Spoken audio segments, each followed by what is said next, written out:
tiempo o qué data tiene un golpe. Porque recordemos que a alguien lo pueden golpear con un puño en la cara, ¿verdad? Primero se le va a poner todo rojo, de ahí va a aparecer morado, después se va viendo como negro y ya de último queda amarillo, ¿verdad? Entonces, por eso en los debates, por ejemplo, cuando una agraviada se está retractando, uno ahí se puede dar cuenta, porque dice, mire señora, pero usted ahí en esa foto, a usted le aparecía morado su rostro. Ah, no, pero es que ese fue un golpe que yo me hice hace como 2 meses. Está mintiendo, porque la ciencia, el médico forense, tiene una tablita que es para clasificar los golpes, cuánto tiempo llevan, reitero, va algo así como de rojo, morado, de ahí violáceo, de último amarillo, ¿verdad? Porque lo que hay ahí abajo es un vasito se rompió y hay sangre ahí coagulada. ¿Pero por qué digo eso? Porque el médico forense, él es un perito, es una persona versada en medicina forense. La medicina forense no es otra cosa que la medicina aplicada a la administración de justicia, y no únicamente ven golpes, ven accidentes, ven las necropsias, etcétera, entre otras cosas. También un psicólogo forense va a ser un perito, va a ser una persona experta en psicología, va a ser aquel psicólogo que va a evaluar, por ejemplo, a las víctimas de abusos sexuales, que también es otra cosa lamentable y terrible, pero que se da en nuestro país. Entonces, reitero, ellos van a ser peritos versados en una ciencia, pero también hay peritos, compañeros, que son versados en una técnica. Y un ejemplo de ellos serían los técnicos en balística forense. ¿Qué es la balística forense? Es aquel estudio de lanzamiento de proyectiles con un arma de fuego. Es decir, un técnico me va a poder decir a mí una pistola qué marca es, qué serie tiene, en qué país fue hecha y si tiene capacidad de disparar o no. Y me va a decir cuántas balas, cuánta munición puede disparar un arma de fuego. Esto lo va a hacer un técnico, es una persona que conoce esa máquina llamada arma de fuego. Recordemos que las armas de fuego por sí mismas no son malas. Quienes somos malos somos los seres humanos que les damos un mal uso. Pero por ello hay técnicos que nos ayudan en los juicios a poder determinar las características de un arma de fuego. Ese es el ejemplo de un técnico. Segundo ejemplo de un técnico. Ya vimos lo que es la balística. Otro podría ser un experto en identificación de vehículos. ¿Qué es lo que hace el de identificación de vehículos?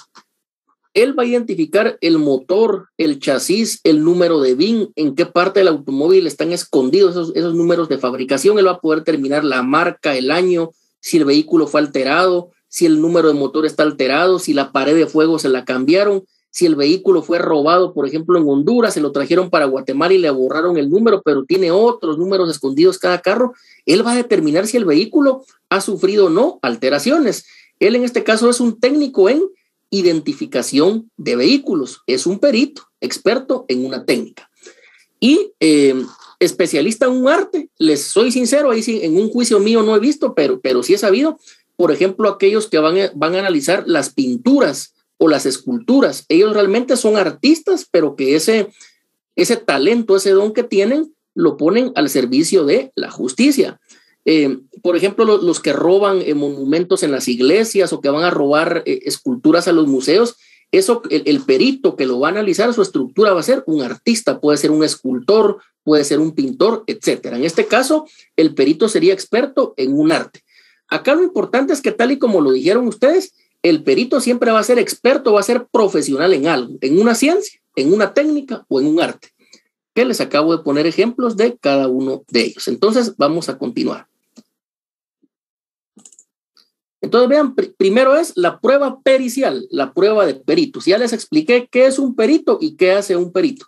Por favor, ahora alguien que lea el artículo 376, que es el fundamento legal de la prueba de peritos en el debate oral y público.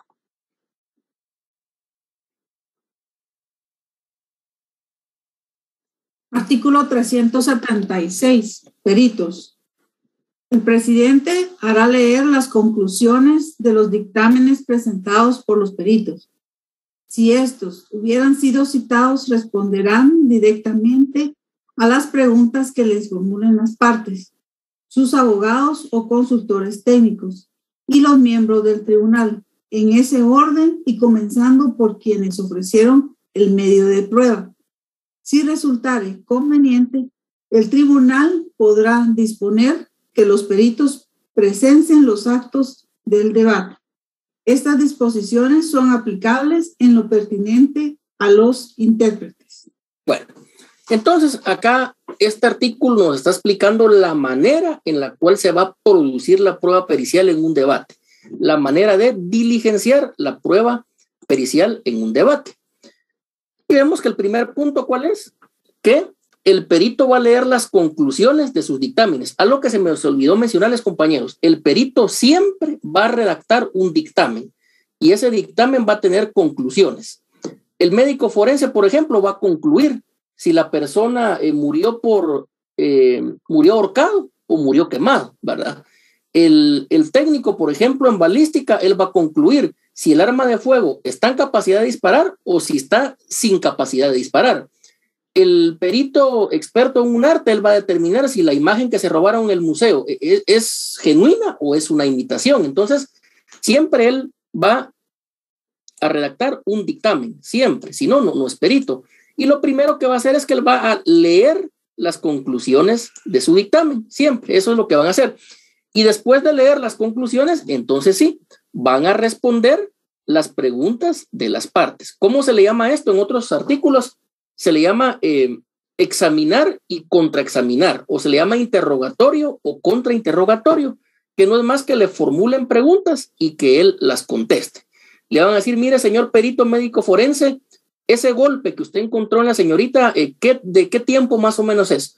O mire, señor perito, ¿esa arma de fuego es de fabricación francesa o es de fabricación estadounidense? Y él va a ir respondiendo las preguntas. Entonces, reitero, el perito primero lee las conclusiones de su dictamen y después va a responder las preguntas o las interrogantes que le hagan los sujetos procesales, Ministerio Público, Defensa Técnica, querellante adhesivo, etc. Después de que ya se ha agotado la prueba de peritos, se va a pasar a la prueba testimonial, a la prueba de testigos. En un debate pueden haber varios peritos, puede haber un médico forense, un psicólogo forense, un especialista en balística, etcétera. No hay un número cerrado, sino que pueden ser varios peritos o puede ser solo uno. Por lo regular, en violencia contra la mujer, en su manifestación física, solo uno, es solo un médico forense. Pero hasta aquí a donde vamos a los peritos, ¿habrá alguna pregunta? Sí, licenciado. Hay una parte que dice que el interrogatorio o lo que le examinan al perito, dice comenzando por quienes ofrecieron el medio de prueba. Uh-huh. Entiendo yo que si lo presenta el MP, él empieza cuestionándolo. Y si lo presenta la correcto. ¿Es así? Vamos a explicar eso.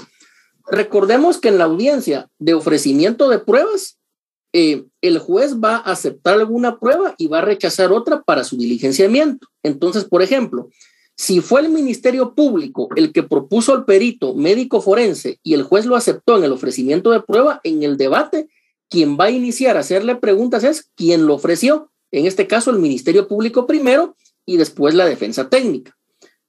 Contrario sensu, si fue el abogado defensor el que propuso a un perito, entonces pregunta primero la defensa técnica, después el Ministerio Público. Siempre pregunta primero el que propuso al perito. No sé si queda claro allí. Sí, licenciado, gracias. ¿Alguna otra pregunta? ¿Hasta dónde vamos, compañeros? ¿No? Bien. Entonces, la segunda prueba que se va a diligenciar durante el desarrollo del debate oral y público es la prueba testimonial, es decir, la prueba de testigos. ¿Quién es un testigo? Es aquella persona que vio o que le constan los hechos o que por lo menos es referencial que alguien se lo contó. Testigo va a ser, por ejemplo, aquel que vio cuando mataron a una persona, aquel que vio al que estaba vendiendo droga, etcétera. Eso va a ser un testigo, la persona que le va a ir a contar al tribunal lo que a él le consta, lo que él vio, lo que él pudo percibir con sus sentidos, o por lo menos referencialmente lo que otra persona le contó. Pero esta información, compañeros, lo importante es que debe ser pertinente, es decir, que debe ser información que verse sobre los hechos controvertidos. ¿Cuáles son los hechos controvertidos en el proceso penal? Bueno, son aquellos hechos que están en la acusación, ahí en el apartado de relación clara, precisa y circunstanciada. Esos son los hechos sobre los cuales tiene que tener conocimiento un testigo.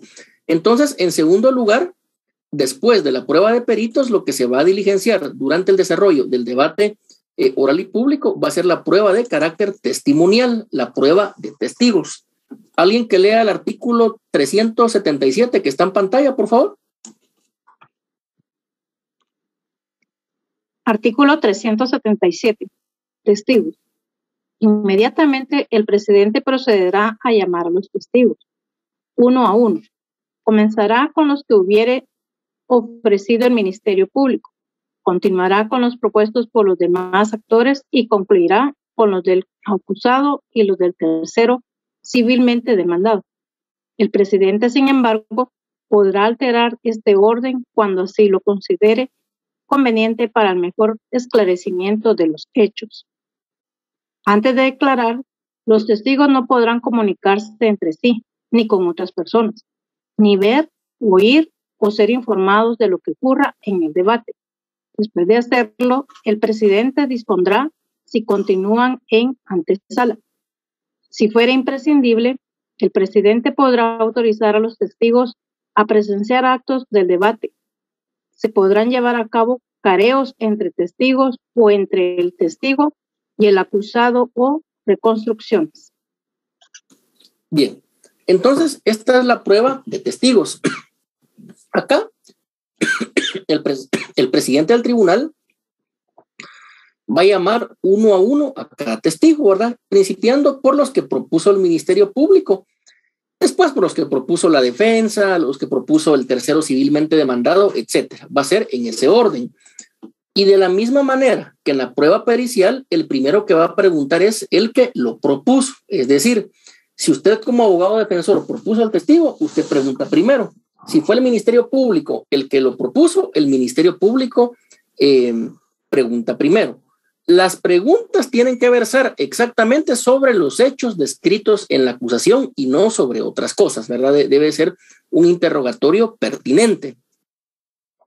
Vemos también que en este caso los testigos de ninguna manera se podrán comunicar entre sí. Por eso es que van entrando uno a uno, para que no escuchen lo que el otro dijo, de tal manera que no se puedan poner ahí de acuerdo para irle a mentir al tribunal sentenciador. Algo muy importante que todavía se da en la práctica es esto. Miren, los careos. ¿Qué significa un careo? Que hay dos testigos, que uno dijo, por ejemplo, que el carro en que iba la víctima era amarillo y el otro dijo que el carro era negro.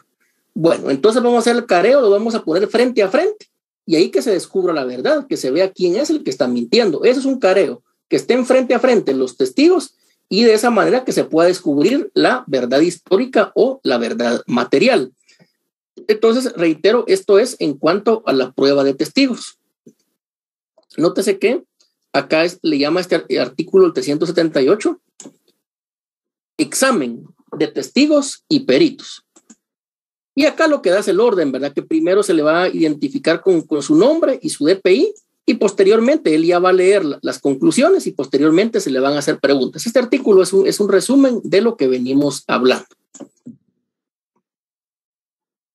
Y posteriormente, nótese que ya hablamos, peritos y testigos. Posteriormente son los otros medios de prueba. Por lo regular, esos otros medios de prueba, ¿cuáles son, compañeros? Son los documentos. Recordemos que los documentos también pueden ser medios de prueba, pero que sean documentos que nos ayuden a descubrir la verdad. Un documento podría ser un álbum fotográfico de la escena del crimen, de la escena donde mataron a una persona, donde secuestraron a alguien, etcétera. Un álbum de fotografías, puede ser un croquis, puede ser un mapa, etcétera. Cualquier documento que nos ayude a esclarecer la verdad se puede diligenciar durante el desarrollo del juicio. Claro está, si previamente ha sido admitido en la audiencia de ofrecimiento de pruebas. Entonces, alguien que nos lea el artículo 380, por favor.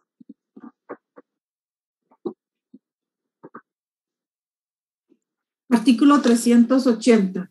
Otros medios de prueba. Los documentos serán leídos y exhibidos en el debate, con indicación de su origen. El tribunal, excepcionalmente, con acuerdo a las partes, podrá prescindir de la lectura íntegra de documentos o informes escritos o de la reproducción total de una grabación, dando a conocer su contenido esencial y ordenando su lectura o reproducción parcial. Las cosas y otros elementos de convicción secuestrados serán exhibidos en el debate. Las grabaciones y elementos de prueba audiovisuales se reproducirán en la audiencia, según la forma habitual. Todos los elementos de convicción podrán ser presentados a los peritos y a los testigos durante sus declaraciones para invitarlos a reconocerlos o a informar lo que fuere pertinente. Si para conocer los hechos fuera necesaria una inspección o una reconstrucción, el tribunal podrá disponerlo, aún de oficio, y el presidente ordenará las medidas necesarias para llevar a cabo el acto. Si el acto se realizare fuera del lugar de la audiencia, el presidente deberá informar sumariamente sobre las diligencias realizadas. Bien, entonces, después de peritos y testigos, lo que va a ir aquí dice otros medios de prueba, pero principalmente es esto: documentos, porque un informe escrito, que es el que está acá a la par, también es un documento. Entonces, ¿cómo incorporamos el documento? ¿Cómo se va a diligenciar la prueba documental en el debate? Muy sencillo. Quien propuso el órgano de prueba documental se lo entrega al tribunal, pero hay dos formas. Una forma es que únicamente se identifique o se individualice el documento. Por ejemplo, yo puedo decir, bueno, honorable tribunal, en este momento yo les estoy entregando aquí este álbum fotográfico que fue elaborado el 6 de mayo del 2021 por el técnico fulano de tal. Se lo entrego al tribunal, queda incorporado solo por su identificación. También se puede incorporar por su lectura parcial. Es decir, yo tengo un informe, le puedo decir, mira, honorable tribunal, únicamente voy a leer el tercer párrafo, porque el tercer párrafo es el que me interesa resaltar. Y una tercera forma de incorporar un documento es la lectura total. Es decir, puede ser únicamente por su identificación, puede ser por lectura parcial de la parte conducente o puede ser lectura total del documento. Entonces, esto es la manera de recepción de la prueba de documentos, de la prueba documental. Ahora bien, aquí vienen otros medios de prueba. ¿Cuál es el primero? Acá no lo dice con ese nombre, pero es la prueba material. ¿Por qué? Aquí habla de elementos de convicción secuestrados. Estos elementos de convicción secuestrados es la prueba material que las partes van a llevar al debate. El Ministerio Público en un delito de homicidio, ¿qué prueba material va a llevar? Va a llevar el arma de fuego, por ejemplo, con la cual mataron a la víctima. Va a llevar los casquillos balísticos que encontraron en el lugar de los hechos. Es decir, la prueba material puede ser muy amplia, puede ser todo lo que se recopile en una escena del delito. Esa es la prueba material, que de igual manera se va a poner a la vista del tribunal, que el tribunal la pueda ver, la pueda percibir, ya sea armas de fuego, pueden ser municiones, etcétera. O puede ser un vehículo, una moto, una bicicleta, etcétera. Entonces, esa va a ser la prueba material, que es de lo que habla acá, es lo que tenemos resaltado. Dicen las cosas y otros elementos de convicción secuestrados. Eso es la prueba material. Pero como recordemos que acá hay libertad probatoria en materia penal, también a veces hay prueba audiovisual. Si nosotros pedimos el secuestro de las imágenes de las cámaras de Metra y queremos que en el debate se reproduzcan esas imágenes, porque ahí se ve quién mató al agraviado, ahí se ve quién estaba extorsionando, ahí se ve quién estaba vendiendo droga, etcétera, esa va a ser prueba audiovisual, que también va a ser reproducido los videos ahí. Otro ejemplo son las escuchas telefónicas. Cuando hay intervenciones telefónicas, en este caso, se van a reproducir los audios ahí en el debate. Esa no es prueba ni pericial, ni testimonial, ni material, son esos otros órganos de prueba que podrían ser de carácter científico, porque recordemos que hay libertad probatoria. Entonces van dos ejemplos. Uno, los videos. Dos, las interceptaciones telefónicas, y así pueden haber más, ¿verdad? Entonces, reitero, acá es donde se va a diligenciar todos los otros medios de prueba que establece el Código Procesal Penal con base a esa libertad probatoria que le asiste a las partes. Entonces, reitero, donde dice otros medios de prueba, ahí diríamos que primero es la prueba documental, la prueba de documentos. Después sería la prueba material, que lo tenemos acá, las cosas y otros elementos de convicción secuestrados. Y posteriormente puede ser cualquier otro medio de prueba que haya sido aceptado por el juez contralor en la audiencia de ofrecimiento de pruebas para ser diligenciado durante el desarrollo del debate oral y público, que pueden ser interceptaciones telefónicas, videos, etcétera. Cualquier cosa que nos ayude para el esclarecimiento de la verdad material. Entonces, en ese orden es que se van a diligenciar las pruebas durante el desarrollo del juicio. Ahora bien, terminamos con la recepción de las pruebas. ¿Qué es lo que continúa? Continúa esta fase de las nuevas pruebas. Resulta que ya el debate ya está por terminar, pero aparece un nuevo medio de prueba, aparece algo novedoso. Por lo regular en la práctica, este medio de prueba novedoso va a ser alguno que exculpa al sindicado, que ayuda a ratificar su inocencia.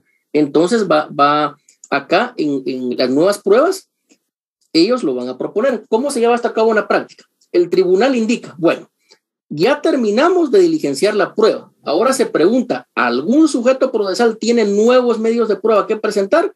Ministerio Público, Defensa Técnica, querellante adhesivo, etcétera. Y si alguno los tiene, pues se procede de esta manera.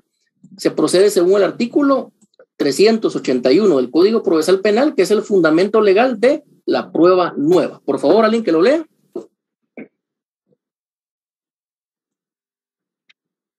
Artículo 381. Nuevas pruebas. El tribunal podrá ordenar aún de oficio la recepción de nuevos medios de prueba si en el curso del debate resultaren indispensables o manifiestamente útiles para esclarecer la verdad. En este caso, la audiencia será suspendida a petición de alguna de las partes por un plazo no mayor de 5 días. También podrá citar a los peritos si sus dictámenes resultaren insuficientes. Las operaciones periciales necesarias serán practicadas en la misma audiencia cuando fuere posible. Bien, entonces, si alguna de las partes tiene un medio de prueba novedoso, algo que no se sabía con anterioridad, aquí lo puede proponer. Esa nueva prueba igualmente puede ser pericial, testimonial, documental, prueba material u otros medios de prueba o medios de prueba científicos.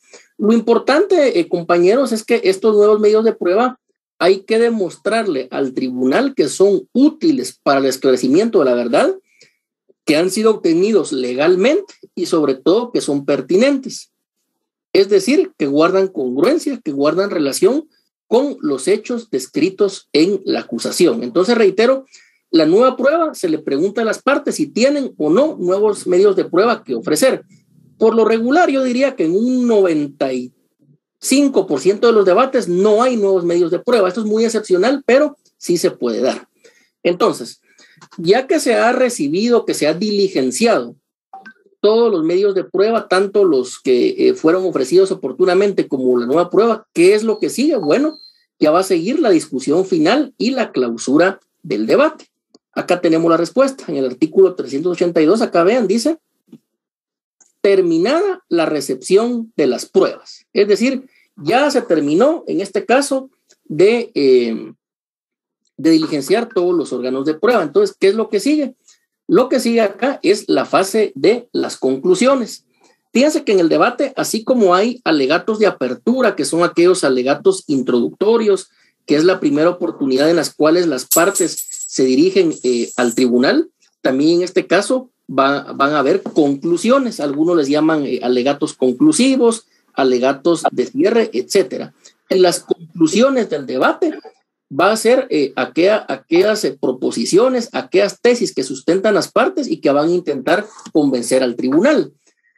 El Ministerio Público casi siempre va a intentar convencer al tribunal que con la prueba diligenciada se probó la culpabilidad del sindicado y que por lo tanto es necesario que se imponga una pena.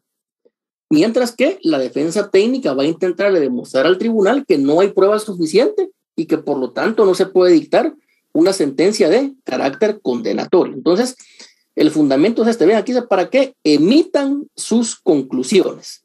Entonces, este primer párrafo del artículo 382 es el siguiente acto del debate, el que se lleva a cabo después del diligenciamiento de la prueba. Son las conclusiones. ¿Alguien que lea solo esta parte conducente, la que está resaltada, por favor?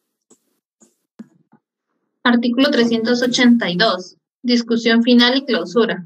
Terminada la recepción de las pruebas, el presidente concederá sucesivamente la palabra al Ministerio Público, al querellante, al actor civil y a los defensores del acusado y a los abogados del tercero civilmente demandado para que, en ese orden, emitan sus conclusiones. Bien, entonces reitero, este es el fundamento legal de las conclusiones. Reitero, va a concluir primero, aquí está el orden, vean por aquí todo ese orden. Primero concluye el Ministerio Público, después emite conclusiones el querellante adhesivo, si es que lo hay, y después toca el orden a la defensa técnica del acusado o abogados del tercero civilmente demandado. Entonces, ese es el orden en que va a concluir cada uno durante el desarrollo del debate.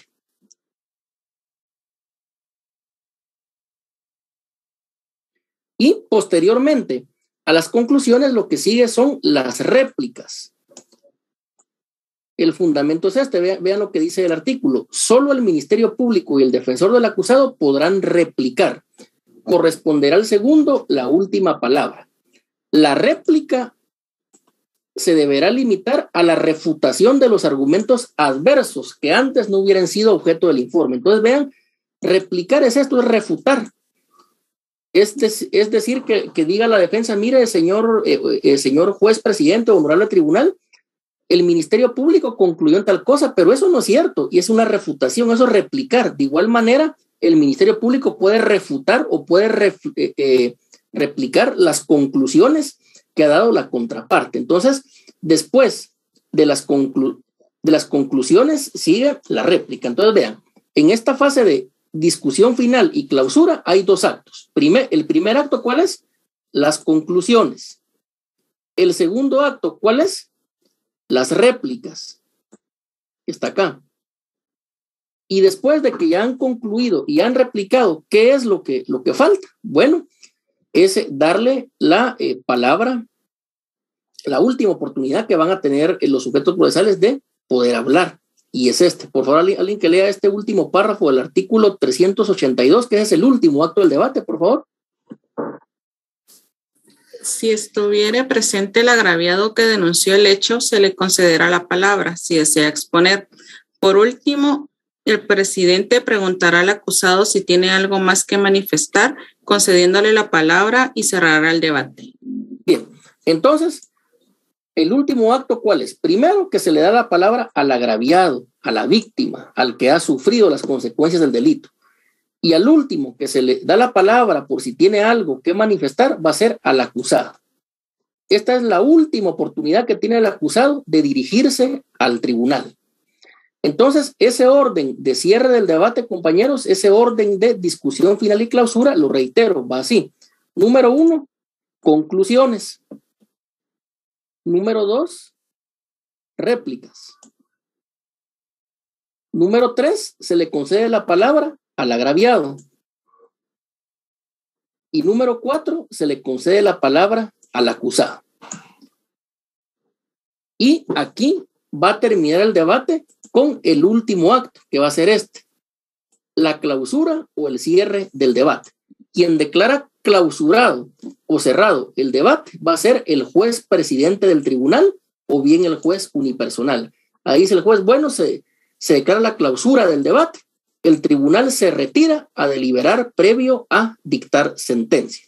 Reitero, cuando el juez cierra el debate, ahí ya terminó, ya nadie puede hablar, nadie puede interrumpir, ya nadie puede concluir otra vez, nadie puede replicar y menos incorporar otros órganos de prueba. Acá se cierra el debate y ya nadie puede hablar absolutamente nada. Aunque él esté convencido que tiene la razón, nadie. Ya el debate se declara cerrado y por lo tanto el tribunal se va a retirar a deliberar, que es lo que tenemos aquí en el artículo 383. La deliberación se produce cuando el tribunal está integrado por 3 jueces, por juez presidente y por jueces vocales. Y la deliberación es ese análisis, esa discusión para poder establecer si la persona es responsable o no penalmente. Esa es la deliberación, es el análisis, el estudio, revisar las pruebas, revisar qué fue lo que concluyó cada parte, que cada juez dé su opinión, que dé su criterio jurídico, que dé sus fundamentos y de esa manera poder arribar a un consenso para poder imponer una pena o bien para absolver, aunque si uno de los jueces no está de acuerdo, puede emitir un voto razonado, un voto disidente, donde él va a explicar por qué él no está de acuerdo con la mayoría. Esta deliberación, reitero, únicamente se produce cuando el tribunal está integrado con 3 jueces, que es cuando se conocen delitos gravísimos, secuestro, asesinato, etc. Cuando es un juez unipersonal el que está llevando a cabo el delito, por ejemplo, en todos los de violencia contra la mujer, el juez cierra el debate y posteriormente se retira a analizar lo sucedido durante el debate.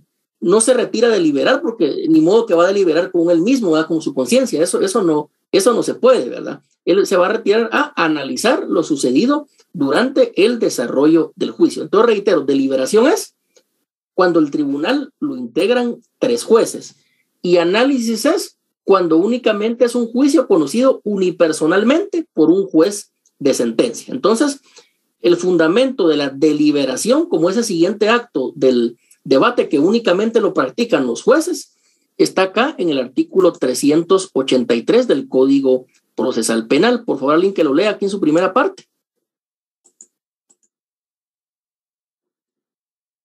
Artículo 383, deliberación. Inmediatamente después de clausurado el debate, los jueces que hayan intervenido en él pasarán a deliberar en sesión secreta, a la cual solo podrá asistir el secretario. Bien. Nótese que es sesión secreta. Ahí no puede estar la prensa, no pueden estar las ONGs, no puede haber ningún entrometido. Si alguien se quiere meter a la fuerza, se ordena expulsarlo con la fuerza pública. Ahí únicamente van a estar los 3 jueces, es decir, el juez presidente y los 2 vocales, que el voto de cada uno vale igual, y el secretario del tribunal, nadie más. Es una sesión secreta, no es en privado. Ahí nadie se puede entrometer, nadie puede ir a interferir con pancartas, con canciones, con consignas. No, esta es una deliberación secreta, técnica, jurídica, y se podría decir que es una deliberación muy, muy humana, hasta muy sagrada, porque ahí se va a definir si se condena o se absuelve a una persona, a un ser humano que ha sido sometido a un juicio o a un debate oral y público, como se le llama. Entonces, este es el fundamento de la deliberación. Hasta allí donde vamos, ¿habrá alguna otra pregunta, compañeros? Bien, creo que no. Lick, disculpe. Y adelante. Me comentaron de una vez de una audiencia y tengo una duda con respecto a cuál debería ser la posición del juzgador en una situación así. Que al parecer el fiscal que estaba en la audiencia, como que no sé si era su primera audiencia o no tenía mucha experiencia, pero cuando se llegó el momento de la réplica, indicó de que se reservaba el derecho para ejercerlo en otro momento. Pero el juez, digamos, pues tampoco le dijo de que ya no hay otro momento, ¿verdad? Y cuando fue el momento de la deliberación y la conclusión, hubo una sentencia absolutoria y el argumento fue que el MP pues no había replicado las conclusiones de la defensa, por lo tanto pues le dieron ellos el valor probatorio a lo que la defensa indicaba. Sí, ahí se equivocaron los dos. Se equivocó el fiscal y se equivocó el tribunal. ¿Por qué, compañero? Porque el fiscal, él puede decir, no voy a replicar. Hasta ahí nomás, no replique, porque la réplica es un derecho, no es obligatorio replicar. Pero si él dijo, voy a replicar posteriormente, ¿cuándo? Porque ya vimos que cuando el debate es cerrado, clausurado, ya nadie puede hablar. O replica ahí o ya no hay derecho a réplica, ¿verdad? Es decir, la oportunidad es una, no es obligatorio, es una oportunidad, es un derecho. Si no quiere replicar, porque así le conviene a su estrategia jurídica, está bien, no hay ningún problema, pero ya no hay una segunda chance. Y que el tribunal absuelva porque el otro no replicó, yo diría que también eso es lamentable, porque el tribunal absuelve no por las conclusiones o por las réplicas, no, el tribunal puede absolver porque no haya prueba suficiente, porque la prueba sea obtenida ilegalmente, porque la prueba sea contradictoria, o porque los hechos descritos en la acusación no sean órgano de prueba, etcétera. Pero las conclusiones y las réplicas únicamente le van a servir al tribunal para poder ordenar sus ideas, para escuchar cuál es el criterio jurídico de las partes procesales. Son muy útiles. Las conclusiones y las réplicas efectivamente van a ayudar a convencer al tribunal, ya sea de la condena o la absolución. Pero esas alegaciones, esas conclusiones o réplicas van a ser con base a la prueba que ha sido diligenciada. ¿Que sirve para convencer al tribunal? Sí, es cierto, para eso son. Los mejores abogados, sus conclusiones son claras, certeras, jurídicas, técnicas. Un buen abogado en las conclusiones no se pone a contar chistes, a decir malas palabras, a hablar con palabras soeces, a hablar tonterías. No, van a ser conclusiones técnicas que van a intentar convencer al tribunal. De igual manera la réplica. La réplica ya vimos que es una refutación de las conclusiones. ¿Para qué va a servir la réplica? Para decirle, mire, tribunal, la contraparte no tiene la razón, yo le voy a explicar de una manera jurídica, de una manera educada por qué. Para eso sirven las conclusiones y las réplicas, para convencer al tribunal, pero de ninguna manera puede decir un tribunal que absuelve porque no hubo réplicas. No, va a absolver porque no hay prueba, porque la prueba es insuficiente, porque es ilegal, etcétera. Pero que ese sea el único motivo porque no replicó, eso no puede ser posible, ¿verdad? Reitero, porque únicamente la réplica es una facultad que tienen las partes para intentar convencer al tribunal. Pero las conclusiones y las réplicas siempre van a ser con base o van a versar sobre la prueba que ha sido diligenciada previamente. Al final es la prueba lo que va a condenar a una persona, o bien va a ser la inexistencia de la prueba lo que va a hacer que la persona sea absuelta. No sé si quedó ahí claro. Eric, muchas gracias. Bien. ¿Alguna otra pregunta, compañeros? Licenciado, una pregunta. Adelante. En base a la deliberación, tiene un plazo para plantearse. ¿Perdón? En caso de la deliberación, tiene un plazo para darla.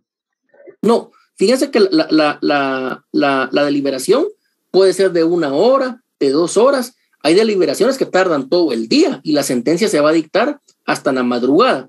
Lo importante es que el mismo día de la deliberación, ese mismo día, hay que dictar la sentencia. Pero reitero, la deliberación, dependiendo si son hechos complejos o son hechos sencillos, puede ser de 1, 2, 3 horas o pueden ser hasta de 20 horas, tal y como han habido algunos debates. Lo importante es que después de deliberar, eso lo vamos a ver en la siguiente clase, el tribunal y las partes se constituyen a la sala y ahí se dicta la sentencia.